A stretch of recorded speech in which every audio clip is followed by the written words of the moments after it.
Hi everyone, it's Amy here from the blog I Think Therefore I Teach. I thought I would do a really quick video on how to use Padlet. Now Padlet is my new favourite thing.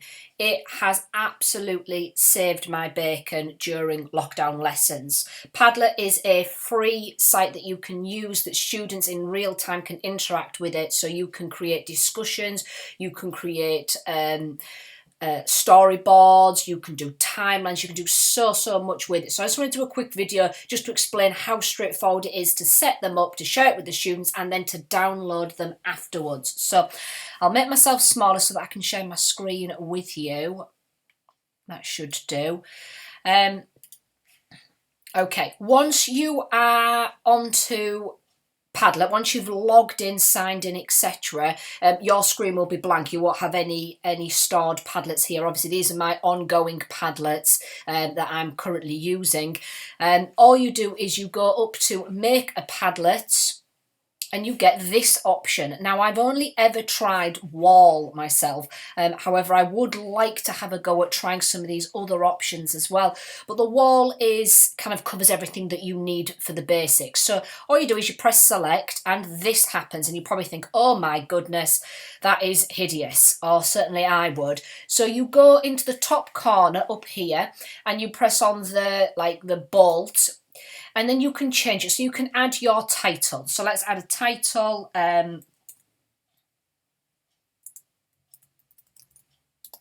Padlet tester. Description. How to use it.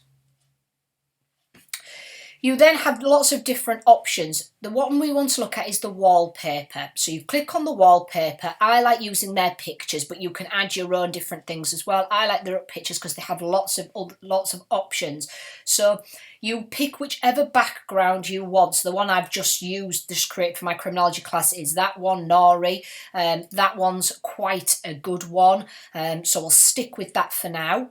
And you just click back, and then you want colour scheme. This is for your messages that come up on the screen. So think of it like post-it notes. You can either have them white or black. So obviously you don't want black on this because they won't stand out, so we're going to keep them as white. You get to pick your font size.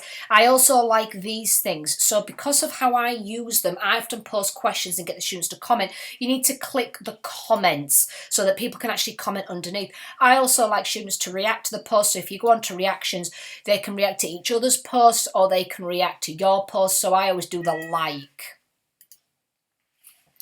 I do not do the require approval or the filter profanity, just because, one, I trust my students and what they're going to enter, and require approval. If you have big classes, you will end up getting email after email after email after email, and it's just a minefield. So I leave them both off. Once you've done that, you press save and your Padlet is ready to go. So close that. And then what your students do, or what you can do, so what I've done very recently through lockdown is I've posted questions. So you go to this little circle at the bottom. I think it's probably behind where my picture is. And you press on that. You can add a title. So I often ask discussion questions on here. So what is the meaning of crime? Or something like that. What's the definition of crime? What's the meaning of crime? And then you click off it and it's there. And then what students do is they can then add their own comments. So comment. I always get them to add their name, so that I know who's commented. They can then like it, etc., etc. If you then don't like anything, you can just delete it. Or you can edit it. So you can edit what you've put if you don't like your question. You can also, if you go onto the three dots, you can change the colour. So if you want a certain one to really stand out, you can edit your post, you can copy the post, you can expand it so it's bigger, or you can delete it. So we'll put it back to the white. There we go.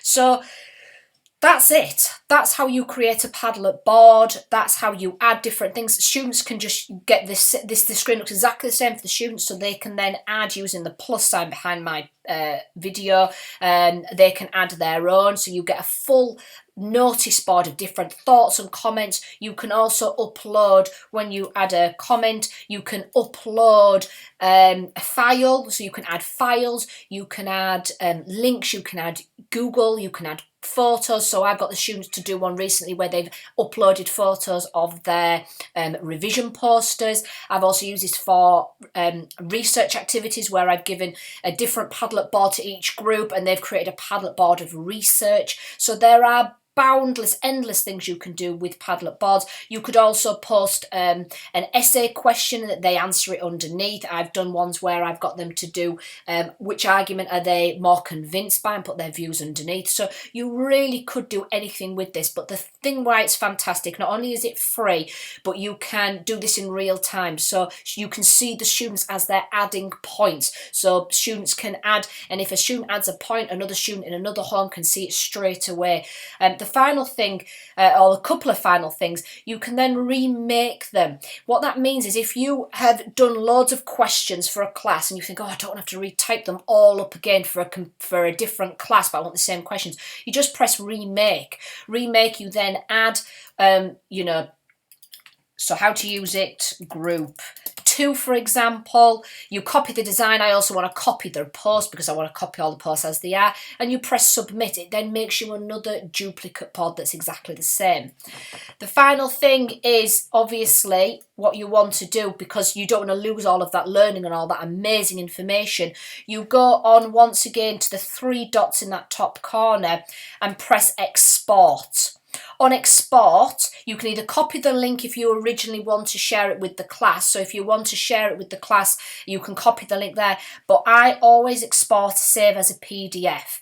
So save as a PDF, publish.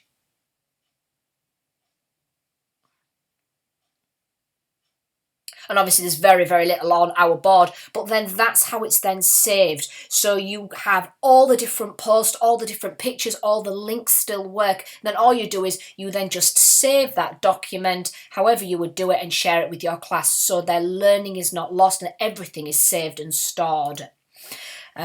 Just close that. To share, I always just press share and copy link and send it to them in that way, but you've got many other ways of doing it as well. Let's just go off this finally. So my new Padlet tester is now there with all of my others. The other thing I like is new folder. I like to keep things nice and organised so I know exactly where they are. So once I've used a Padlet and I've downloaded it and I've got the PDF, etc., I always then add to a folder. So I add to a folder and I've created my new folder. So I've got second year philosophy, first year philosophy and criminology. So situationix I'd add to folder and I'd add it to AS philosophy. So that's now in that folder as well, so I can access them all very quickly. And then once you've finished with a Padlet board, I like to archive them so they disappear off my main forefront, because I don't like lots and lots of boards. It would just confuse me. So I like to have only the boards I'm currently using on my front page. And then if you look into these, you have, oh, there's no Padlets in that folder. There's the situation ethics one there. Criminology, there's none in there. Obviously, oh, don't want to create a new folder. Let's just go back. Oh, sorry, folks, back too far. And then in the archived, I've got all my archived ones there. So these are all the different ones that I've used and done over the different time periods.